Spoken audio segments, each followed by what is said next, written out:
এই যে আজকে নদীর পশ্চিম কূল আপনারা আয়োজন করেছেন, যারা সহযোগিতা করেছেন, বিরাট উদ্যোগ কিন্তু আপনারা নিয়েছেন। এটার কারণে অনেক বিপদগামী মানুষ পথের দিশা পাবে। এই মাহফিলের মাধ্যমে অনেক কোরআন হাদিস সম্পর্কে, মাসালা মাসাইল সম্পর্কে আপনারা জানতে পারবেন, ঠিক কিনা? তার খুব ভালো দিক, খারাপ তো কিছু দেখছি না। সহযোগিতা করছি, কিন্তু মাঝে মধ্যে দেখা যায় এই কুরআনুল কারীমের তাফসীরুল কুরআনের উপর, সিরাতুন নবীর উপর, ইসলামী সম্মেলনের উপর 144 ধারা জারি করা হয়, ঠিক কিনা? যদিও এখন হচ্ছে না, হবে না ইনশাআল্লাহ। বাংলাদেশের জমিনে আর কোন মাহফিলের উপর 144 ধারা জারি হবে না ইনশাআল্লাহ। চলে গেছে সেইটাই। তামাশা বন্ধ করতে পারে নাই, ঠিক আছে? নাচ গানের আসর বন্ধ করতে পারে নাই, বন্ধ করে দিয়েছিল কোরআনের মাহফিল, ঠিক কিনা? আল্লাহ ছেড়ে দেন, ছাড় দেবে না। ইন্না বাতাশা রাব্বিকা লাশাদীদ। আল্লামা দেলাওয়ার হোসেন সাইদি রহমাতুল্লাহ আলাইহি কি বলেছিলেন মনে আছে? বেশি লাফালাফি করিও না, ফালানোর জন্য ইন্দুরের গর্ত খুঁজে পাবে না, সেই পরিবেশ, ঠিক আছে? আল্লাহর কথা সত্য, ইসলাম সত্য, কোরআন সত্য। সব বাতিল শক্তি মুছে যাবে, ইসলাম থেকে যাবে, ঈমানদাররা থেকে যাবে। থেকে যায়নি? আওয়ামী লীগ সরকার ছিল, আগে ছিল না?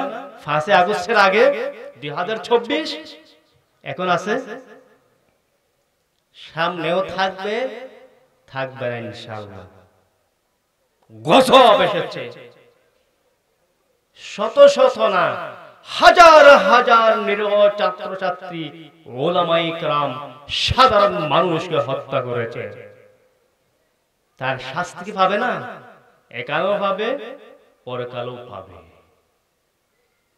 প্রিয় ভাইয়েরা আমার, তাহলে এখান থেকে শিক্ষা কি বলেন? শিক্ষা হচ্ছে বিগত আওয়ামী ফ্যাসিস্ট সরকারের যে চরিত্র ছিল, ওনাদের যে কাজ ছিল ইসলামের বিরুদ্ধে, সেই কাজে যদি আমরা আবার অগ্রসর হই,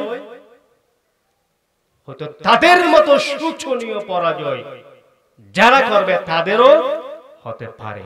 এখান থেকে শিক্ষা হাসিল করতে হবে। বলতে চেয়েছিলাম উলামায়ে কেরামদেরকে হত্যার মাধ্যমে ইসলামকে ধ্বংস করা যাবে না। হত্যা, গুম, জেল, জুলুমের মাধ্যমে ইসলামকে নস্যাৎ করা কোনোদিন সম্ভব হবে না। এ বিশ্বাস আছে তো? দেখছেন না? ইউরিদুনা লিয়ুতফিউ নূরাল্লাহি বিআফওয়াহিহিম ওয়াল্লাহু মুতিম্মু নূরিহি ওয়ালাউ কারিহাল কাফিরুন। কি বলে? কাফের মুশরিকদের চাই আল্লাহর দ্বীনকে, আল্লাহর নূরকে মুখের পুৎখারে নিভিয়ে দিতে। আল্লাহ বলছেন না, বরং তোমরাই ধ্বংস হয়ে যাবা। আল্লাহর নূরকে, দ্বীন ইসলামকে আমি আরো প্রজ্বলিত করব। যত চাও নিভিয়ে দিতে, আল্লাহ বলছেন তত আমি আরো প্রজ্বলিত করে দেব। আপনারা কি সেই পক্ষে আছেন, সেই দলে আছেন, নাকি এর বাইরে আছেন? বলেন। দ্বীনের পথে আমাদেরকে থাকতে হবে। প্রয়োজনটা কি বলবেন, প্রয়োজনটা কি? দিনের নামাজ দোয়া সব আছে, দিনের পক্ষে বা দিন ইসলামের ধলে বা ইসলামের ধলে থাকার প্রয়োজনটা কি? আলোচনা শুরু করার আগে একটু বুঝতে হবে সেটা। কেন থাকবো বলেন? বলে যে কোন দলের প্রয়োজন নেই, ঠিক আছে? আমরা আমাদের মতো করে থাকি, বা আমরা নামাজ দোয়া পড়ি, দলের তোকা কিন্তু আমরা করি না। তাদের কাছে প্রশ্ন, আল্লাহ বলেছেন দলে থাকবে, দল ছাড়া থাকা যাবে না। ইন্নাদ-দীনা ইনদাল্লাহিল ইসলাম। কোন দলে থাকবে? ইসলামী, অথবা এমন দলে থাকবে যেই দলের কর্মসূচিতে ইসলাম প্রতিষ্ঠার কর্মসূচি রয়েছে। শুধু তাই নয়, আরেকটা ছোট্ট উদাহরণ দিলে ভালোভাবে আপনারা বুঝতে পারবেন।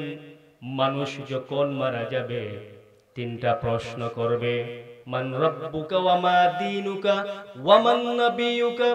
মান রাব্বুকা বলার সাথে সাথে উত্তর দিতে হবে রব্বি আল্লাহ, ওয়া মা দীনুকা, তোমার দল কি ছিল? দিন মানে হচ্ছে দল, দিন মানে হচ্ছে জীবন ব্যবস্থা। ওয়া মা দীনুকা, তোমার দল কি ছিল? মিল্লাত কি ছিল? বিসমিল্লাহি ওয়া আলা মিল্লাতি রাসূলিল্লাহ, দিকা দীনা, দিত। আবার কবরে মুনকার নাকির যখন আসবে প্রশ্ন করবে, জবাব দিতে হবে কি হবে না? জবাব দিতে হবে। মান রাব্বুকা রব্বি আল্লাহ ওয়া মা দীনুকা দীনুল ইসলাম ওয়া মান নাবিয়ুকা নাবিয়ুনা মুহাম্মদ সাল্লাল্লাহু আলাইহি সাল্লাম। প্রশ্নের উত্তর দিয়েছেন তোমার জন্য বেহেশত। যে ব্যক্তি বলবে লা আদরি লা আদরি লা আদরি, আমার দ্বারা সম্ভব হবে না, তাহলে আযাব শুরু। প্রশ্নের উত্তর দিয়েছেন, পুরস্কার শুরু। দিতে পারেন নাই, আযাব শুরু। প্রশ্ন কি কঠিন? খুবই সহজ, খুবই সহজ, শর্ট কোয়েশ্চেন। তাহলে বোঝাতে চাচ্ছি এই দুনিয়ার বুকে যদি এমন দল করেন যে দলে ইসলাম প্রতিষ্ঠার কোনো কর্মসূচি নেই, আমি বলবো নির্ঘাত, কবরে যখন ওমা দীনুকা বলবে, এটা বলার সাথে সাথে মুখ থেকে কোনোদিন দ্বীনুল ইসলাম বের হবে না। এজন্য দিনের সাথে থাকতে হবে, দিনের কাজ করতে হবে, দিনের পক্ষে কথা বলতে হবে, অবদান রাখতে হবে। প্রিয় ভাইরা আমার, এটা যদি না করে তাহলে আমাদের কোনো শান্তি নেই। তাহলে এই বিশ্বাস থাকতে হবে আমাদের আলোচনা শোনার আগে। এরপরে যেটা থাকতে হবে সেটা হচ্ছে যে আমাদের জানতে হবে বেশি বেশি, ইসলামকে জানতে হবে, বুঝতে হবে। না জেনে বা না বুঝে আপনি ইসলামের অনুশাসন যথাযথভাবে মানতে পারবেন না। কিরকম? হাদিস শরীফে এসেছে, তালাবুল ইলমি ফরিজাতুন আলা কুল্লি মুসলিমের, প্রত্যেক নরনারীর উপর জ্ঞান অর্জন করাটা ফরজ ফরজ ফরজ। তাহলে এখন আমাদের করণীয় কি বলেন? ইমানের আগে ইলম, ইমানের আগে ইলম। আপনি যখন জানবেন আসলে ইসলাম খুব সুন্দর, কোরআনের যে কণ্ঠ খুব সুন্দর, তখন আপনি ইসলামকে গ্রহণ করতে পারবেন। যদি সে শুরুতে না বুঝেন, আপনি ইসলামকে গ্রহণ করতে পারবেন না। যেমন উদাহরণ, এই যে নামাজ সকলের উপর ফরজ। আচ্ছা বলেন তো, এই নামাজ পড়ার আগে কাজটা কি?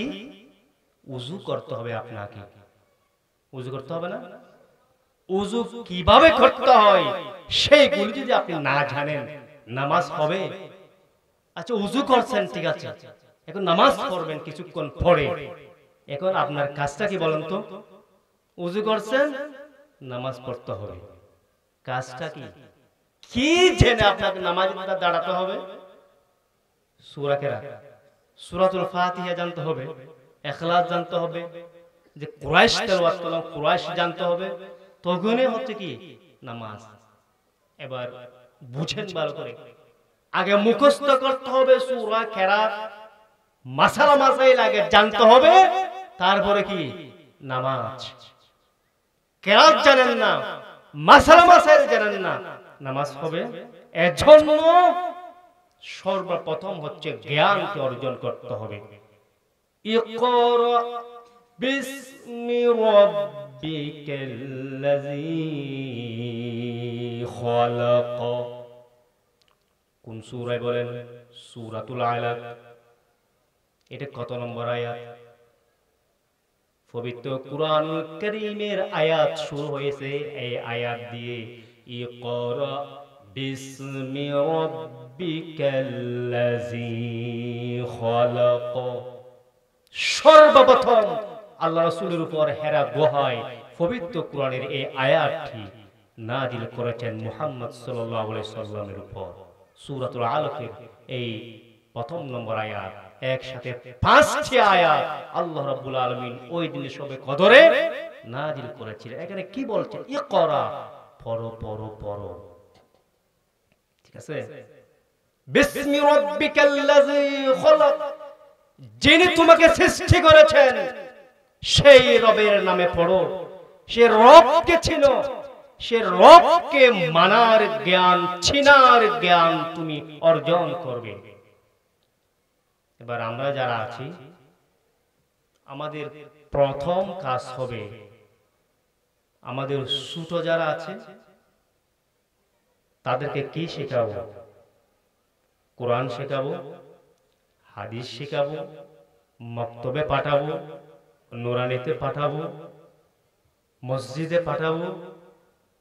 এটাই হচ্ছে ইসলামী পরিবেশ, ঠিক আছে? এখন যদি সে শুরু থেকে সর দিয়ে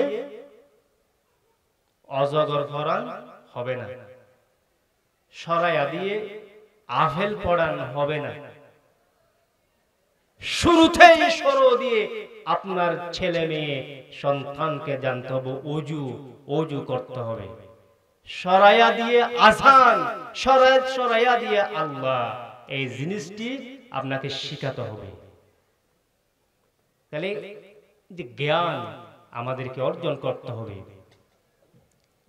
ছোট ছোট সন্তান সন্ততি যারা আছে তাদেরকে কোরআন হাদিসের তালিম প্রথমেই দিতে হবে, এবং যেখানে দেয় সেখানে পাঠাতে হবে।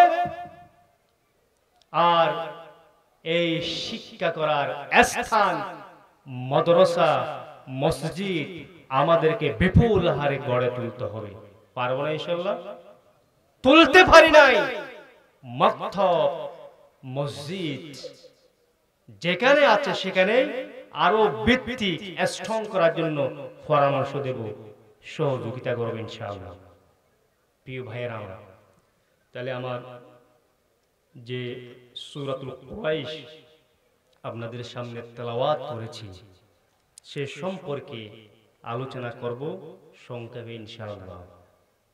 সূরাতুল কুরাইশ এটা কত নম্বর পারায় আছে বলুন তো? 30তম পারা। সূরাতুল কুরাইশ 30তম পারা। বেগুন তো মুখস্থ যাইবার কথা, ঠিক আছে? তবে কোরআন শরীফ সূরা হওয়া 114 সূরা। এতই বা নম্বর ই বললে 106 নম্বর সূরা, সূরাতুল কুরাইশ। এরপরে এই সূরার মাঝে আয়াতুল্লাহ হওয়া 4টা মাত্র। 106 নম্বর সূরা, আয়াত সংখ্যা হতো 4, শততম ফারা একদম লাস্ট ফারা হইলে 30 ফারা। সূরার নাম কি যে? সূরাতুল কুরাইশ। কুরাইশ অর্থ কি? সূরার অর্থটা আগে আমরা জানবো ইনশাআল্লাহ। জানার প্রয়োজন আছে কি নাই? লিইলাফি কুরাইশ, লিইলাফি কুরাইশ। যেহেতু কুরাইশরা অভ্যস্ত, কুরাইশদের অনুরাগ আছে, কুরাইশদের আসক্তি আছে, কুরাইশরা অভ্যস্ত। বোঝা যায় তো? কুরাইশরা অভ্যস্ত। কুরাইশ মানে কারা? কাদেরকে কুরাইশ বলা হয়? কুরাইশ অর্থ কি? এগুলো আপনাদের সামনে সময় পেলে বলবো। কুরাইশদের আসক্তি, কুরাইশরা অভ্যস্ত। কুরাইশ মানে গোত্রের নাম, যেখানে অনেক মানুষের সমাহার। কুরাইশদের অভ্যস্ত, বেশি অভ্যাস আছে কুরাইশ করো। কুরাইশ হরিয়ার মক্কার নাকি মদিনার? মক্কা। এই সূরা ওয়াকি মাদানী সূরা নাকি মাক্কি সূরা? মাক্কি সূরা। ইলাফিহিম রিহলাতাশ শিতাই ওয়াস-সাইফ। আসক্তি হচ্ছে শীতকালীন এবং গ্রীষ্মকালীন সফরে। শীতকাল এবং গ্রীষ্মকালের সফরে তারা খুবই অভ্যস্ত, বেশি ভালোবাসে, বেশি আবেগী, আগ্রহী। সফর করতে শীতকাল, সফর করতে গ্রীষ্মকাল। বিভিন্ন হাজে, বিশেষ করে ব্যবসার উদ্দেশ্যে আল্লাহ এই দুই এতটুকু হইল। তারপর হলো কি? ফালইয়াবুদু রাব্ব হাযাল বাইত। এরপর আল্লাহ কি হয়? তারা যেন অবশ্যই এই ঘরের রবের ইবাদত করে, এই ঘরের রবের ইবাদত করে। আচ্ছা হনসাই, এই যে ৩ আয়াত, এই ঘরের রবের ইবাদত মানি হনগর বুঝাই হনসাই বাইতুল্লাহ, কাবা আল মুশাররফা, বাইতুল্লাহ রবের ইবাদত তোমাদেরকে করতে হবে। এরপরে আল্লাযী আত'আমাহুম মিন জু, তোমাদের খিদা লাগলে যিনি আহার দেন, ক্ষুধা অবস্থায় যিনি খাবারের ব্যবস্থা করেছেন। অনেক সময় দেখা যায় ক্ষুধার তাড়নায় খুব অস্থির হয়ে যায়, একটু যদি পানি পাই, ভাত পাই, একদম ঠান্ডা হয়ে যায়। ঠিক না? অনেক বুক লাগে, হাঁস গরম বা বা অবস্থা খারাপ পরিবারের চলকি নেবার ওয়াশানো থাকে, মানে ক্ষুধা লাগলে এটা তো হনিকে পানি দিলে, ভাত দিলে হল না ভালো লাগিব। ঠিক আছে? হাদিস শরীফে এসেছে ইসলামের মধ্যে সবচেয়ে বড় আমল হচ্ছে তুতিমুত তাআম, তুতিমুত তাআম, মানুষকে খাবার খাওয়াবে। ইসলামের মধ্যে বড় কাজ হচ্ছে, ফজিলতপূর্ণ কাজ হচ্ছে অভাবীদেরকে খাবার খাওয়াবে। কে বলছেন? রাসূলুল্লাহ বলছেন। সূরাতুল কুরাইশে কি বলছেন? যিনি তোমাদেরকে ক্ষুধার সময় আহার দিয়েছেন। এরপরে ওয়া আমানাহুম মিন খাউফ, যিনি তোমাদেরকে বিভিন্ন ভয় ভীতি থেকে নিরাপদে রেখেছেন। তাহলে প্রথম নম্বর আয়াতের অর্থ কি? কুরাইশরা বেশি আগ্রহী, বেশি অভ্যস্ত শীতকাল এবং গ্রীষ্মকালের সপরে। আল্লাহ বলছে তারা যেন এই ঘরের রবের ইবাদত করে। আল্লাহ বলছেন কি জন্য করবে? আল্লাহই তোমাদেরকে ক্ষুধা নিবারণ করেছে, খাবার দিয়েছে, ব্যবস্থা করেছে খাবারের। ওয়া আমানাহুম মিন খাউফ, বিভিন্ন ভয় ভীতি থেকে নিরাপদে রেখেছেন। তো এতটুকু। তাহলে একালে কিন্তু তাফসীর করা ছাড়া ভালোভাবে বুঝবেন না। এখনো হয়তো বুঝেন নাই বেশিরভাগই। কি বলতে চেয়েছেন? এখানে আল্লাহর ইবাদত করবে। এখানে তাফসীরে এসেছে সূরাতুল ফিল আর সূরাতুল কুরাইশ, মানে এক সূত্রে গাঁথা। এর আগে সূরা কি? সূরাতুল ফিল। এরপরে সূরাতুল কুরাইশ।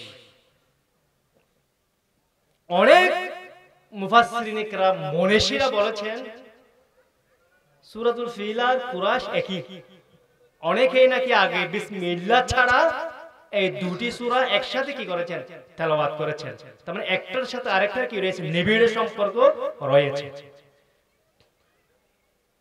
হযরত উবাই ইবনে কাব রাদিয়াল্লাহু তাআলা আনহু তার সংকলিত কুরআনের অনুলিপিতে এই দুটি সূরাকে একত্রে লিখেছেন।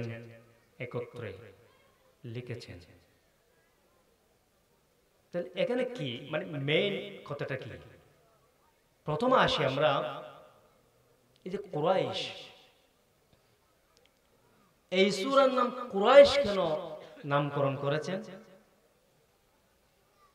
এটা একটা নামকরণের একটা ইতিহাস বা সার্থকতা এখানে রয়েছে। পবিত্র কোরআনের দেখবেন যে ওই সূরার এমন একটা আয়াতের শব্দ দিয়ে নামকরণ করা হয়, নাম রাখা হয়, মানে ওই শব্দ বা বাক্য সম্বলিত, মানে ওই শব্দের অর্থের যে একটা ঘটনা রয়েছে, সে ঘটনায় ওই সূরায় বেশি অগ্রাধিকার পেয়েছে, পরিস্ফুটিত হয়েছে। তখন ওই বাক্যের যে শব্দ দিয়ে নামকরণ করা হয়। আর অনেক সময় দেখা যায় কি সূরার মাঝে শব্দ বেনাই, তারপরও নামকরণ অন্য একটা নাম দিয়ে, যেমন সূরাতুল ইখলাস, কুল হুয়াল্লাহু আহাদ আল্লাহুস সামাদ লাম ইয়ালিদ ওয়া লাম ইউলাদ ওয়া লাম ইয়াকুল লাহু কুফুয়ান আহাদ। আরে ইখলাস শব্দ আছে না? নাই। এরকম মানে এই যে সূরার বিষয়বস্তু মূল বক্তব্য রেখে চায় না, ইখলাস শব্দ আর ইখলাস শব্দটি আল্লাহ রাব্বুল আলামিন রেখেছেন। এরপরে এই যে কুরাইশ, লিইলাফি কুরাইশ, কুরাইশ শব্দ থেকে প্রথম নম্বর আয়াত, কুরাইশ শব্দ থেকে এই সূরার নাম হয়েছে কি? কুরাইশ, লিইলাফি কুরাইশ।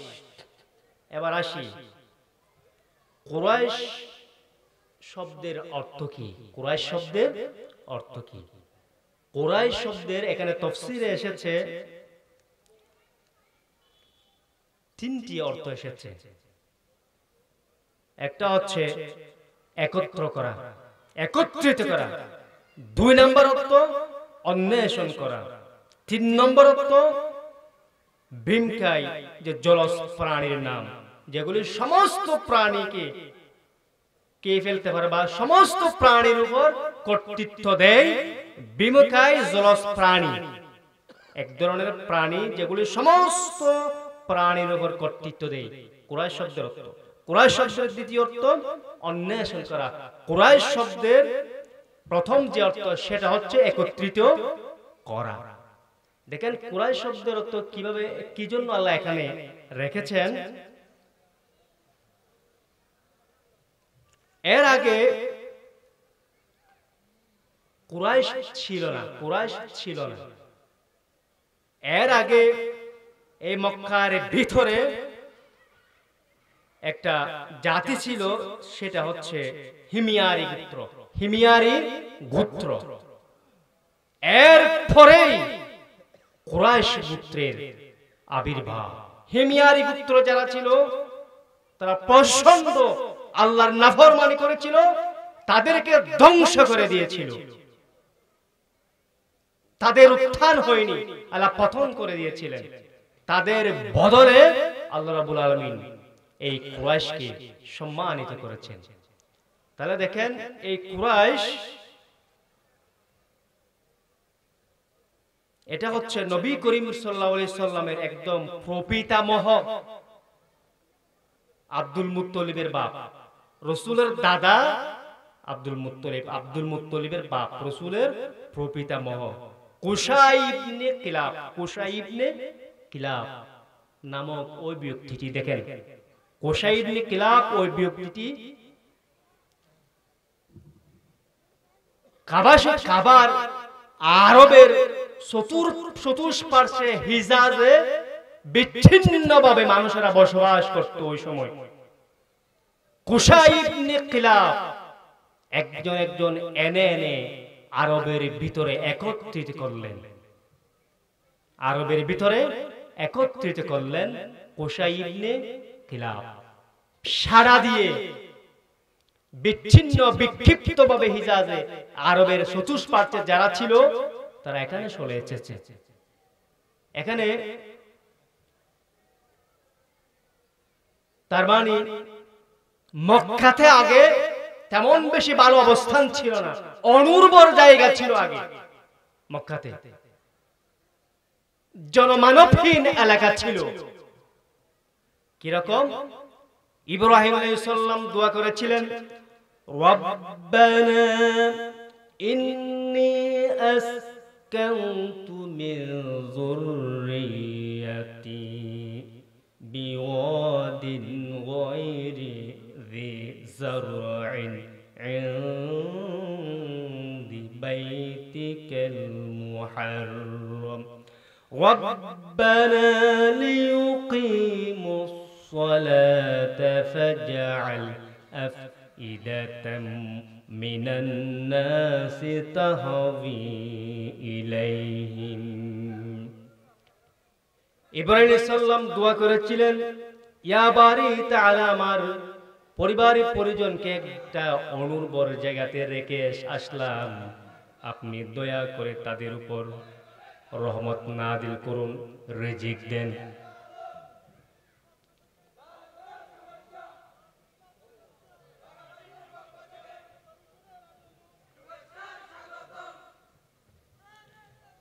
সম্মানিত উপস্থিতি, আমাদের মাঝে আগমন করেছেন আজকের মাহফিলের প্রধান আকর্ষণ বিশিষ্ট আলেম দ্বীন জনাব হযরত মাওলানা আব্দুল জব্বার আল মামুন সাহেব, বারাকাল্লাহু ফি হায়াতি। তো আমরা মুহতারামকে আমাদের সকলের পক্ষ থেকে আন্তরিক অভিনন্দন জানাচ্ছি। তো উনি কোরআন হাদিসের আলোকে বিস্তারিত আলোচনা করবেন ইনশাআল্লাহ। আপনারা শুরু থেকে শেষ পর্যন্ত বসবেন। প্রিয় হাজরিন, আমি আমার কথা ইতি টানছি এভাবে যে সূরাতুল কুরাইশ তেলাওয়াত করলাম, এখানে আল্লাহ বলছেন তোমরা ইবাদত করো, এই ঘরের ইবাদত তোমরা করবে। কেন? আতআমাহুম মিন জু ওয়া আমানাহুম মিন খাউফ। খুব অনুর্বর জায়গা ছিল ওই সময়, অনুর্বর জায়গাকে একদম উর্বর জায়গাতে পরিণত করে দিয়েছে আমি আল্লাহ। ইবাদত করবে আমার। দুর্ভিক্ষ ছিল, মানুষেরা আরবে বসবাস করতে পারে নাই, এরকম দুর্ভিক্ষ তখন ছিল, ফসল আদি হতো না। সেই অনুর্বর জায়গাতে আমি উর্বর পরিবেশ সৃষ্টি করে দিয়েছি, তোমরা সেই রবের ইবাদত করবে। এরপরে দ্বিতীয় আয়াতের সংক্ষেপে যেটা, সেটা হচ্ছে ওয়া আমানাহুম মিনহু। এই যেখানে আরবের অভ্যন্তরে বেশি লুটতরাজ, হত্যা, ডাকাতি চলতো, সেগুলি আল্লাহ রাব্বুল আলামিন শেষ করে দিয়েছেন। সুন্দর পরিবেশ আনয়ন করেছেন। অনায়াসে নির্ভয়ে তোমরা এক স্থান থেকে অন্য স্থানে যেতে পারতেছো, নির্ভয়ে নির্বিঘ্নে তোমরা ব্যবসা বাণিজ্য করতে পারতেছো। আমি আল্লাহ এই পরিবেশ তৈরি করে দিয়েছি, সুতরাং আমার ইবাদত তোমরা করবে। এরপরে কুরাইশের এই যে শব্দ দিয়ে এই নামকরণ করেছেন, কুরাইশ জাতির আলাদা একটা মান সম্মান রয়েছে। একটা রিওয়ায়াতে পেয়েছিলাম 10 থেকে 20 জন নবী ছাড়া, আর সকলেই এসেছিলেন ইব্রাহিম আলাইহিস সালামের বংশ থেকে। আর আমাদের মুহাম্মদ সাল্লাল্লাহু আলাইহি সাল্লাম হচ্ছে ইসমাঈল আলাইহিস সালামের বংশধর, আর ইসমাঈল আলাইহিস সালাম হচ্ছে কুরাইশ বংশের একজন মানুষ। সবশেষে 7টি বৈশিষ্ট্যের কথা বলবো সংক্ষেপে। এভাবে রাসূল করিম সাল্লাল্লাহু আলাইহি সাল্লাম বলেছেন 7টি বৈশিষ্ট্যের কারণে, 7টি কারণে আল্লাহ রাব্বুল আলামিন কুরাইশদের মান সম্মানকে আকাশ চুম্বি করেছেন। 1 নাম্বার হচ্ছে রাসূল বলছেন আমি হচ্ছি কুরাইশ বংশের। দ্বিতীয়ত হচ্ছে নবুয়ত এবং রিসালতের যে দায়িত্ব দেওয়া হয়েছে সেই বংশ থেকেই দেওয়া হয়েছে। এরপর পবিত্র কাবাগরের যে দায়িত্ব তাদের হাতেই। এরপর হচ্ছে যারা হাজিরা যায়, হাজিদেরকে পানি পান করায় হচ্ছে তারা।